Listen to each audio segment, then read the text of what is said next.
ನಮಸ್ತೆ ಪ್ರೀತಿಯ ಸ್ನೇಹಿತರೆ, ಇವತ್ತು ನಾವು ಬಸಳೆ ಸ್ವಲ್ಪ ಉಳಿದೆ, ಹಾಗೆ ಅದರದ್ದೊಂದು ಪಲ್ಯ ಮಾಡುವ ಅಂತ ಶುರು ಮಾಡಿದ್ದೇನೆ. ಈ ರೀತಿಯಾಗಿ ಸ್ವಲ್ಪ ಚೆನ್ನಾಗಿ ಬಸಳೆಯನ್ನು ಕೊಟ್ಟು ಚಿಕ್ಕದಾಗಿ ತುಂಡು ಮಾಡಿಕೊಂಡು, ಬಸಳೆ ಎಳೆತ್ತಿದೆ ಆದ ಕಾರಣ ಅದರ ದಂಟನ್ನು ಕೂಡ ಚಿಕ್ಕದಾಗಿ ಕತ್ತರಿಸಿಕೊಂಡಿದ್ದೇನೆ. ಸ್ವಲ್ಪ ಕಡಿಮೆ ಇದ್ದ ಕಾರಣ ಒಂದು ಬಟಾಟೆಯನ್ನು ಸಹ ಅದಕ್ಕೆ ಚಿಕ್ಕದಾಗಿ ಕತ್ತರಿಸಿ ಸೇರಿಸಿಕೊಳ್ಳುವ.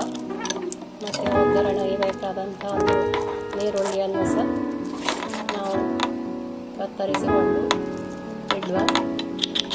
ಈ ರೀತಿಯಾಗಿ ಸಣ್ಣದಾಗಿ ತುಂಡು ಮಾಡಿಕೊಂಡು ಒಲೆಯ ಮೇಲೆ ಒಂದು ಬಾಣಲೆಯನ್ನು ಇಟ್ಟು 1-2 ಸ್ಪೂನು ತೆಂಗಿನೆಣ್ಣೆ, ಅದಕ್ಕೆ 1 ಸ್ಪೂನು ಸಾಸಿವೆ ಚಟಪಟ ಹಿಡಿದ ಮೇಲೆ ಒಂದು ಅರ್ಧ ಸ್ಪೂನು ಉದ್ದಿನ ಬೇಳೆ, ಅದರೊಂದಿಗೆ ಒಂದು 10 ಎಲೆ ಕರಿಬೇವಿನ ಸೊಪ್ಪು, ಅದರೊಂದಿಗೆ ಕಟ್ ಮಾಡಿದ ನೀರುಳ್ಳಿಯನ್ನು ಸೇರಿಸಿ ಸ್ವಲ್ಪ ಫ್ರೈ ಮಾಡುವ. ಒಟ್ಟಿಗೆ ಈ ಬಸಳೆಯನ್ನು ಸೇರಿಸಿಕೊಂಡು ಮಗುಚಿಕೊಳ್ಳುವ. ಇದಕ್ಕಿನ್ನ ತುಂಡು ಮಾಡಿದ ಬಟಾಟೆಯನ್ನು ಸಹ ಸೇರಿಸಿಕೊಳ್ಳುವ.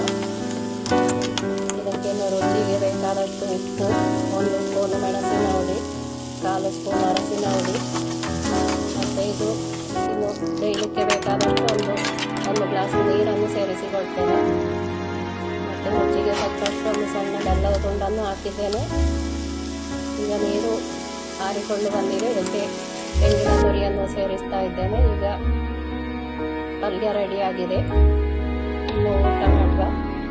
ಈ ಪಾಕ ನಿಮಗೆ ಇಷ್ಟ ಆಗಿದ್ದರೆ ಲೈಕ್ ಮಾಡಿ, ಶೇರ್ ಮಾಡಿ, ಫಾಲೋ ಮಾಡಿ. ನಿಮ್ಮ ಪ್ರೋತ್ಸಾಹ ಇದ್ರೇ ನನಗೆ ಇನ್ನು ಹೊಸ ಈ ರೀತಿಯ ಪಾಕಗಳನ್ನು ಹಾಕಲಿಕ್ಕೆ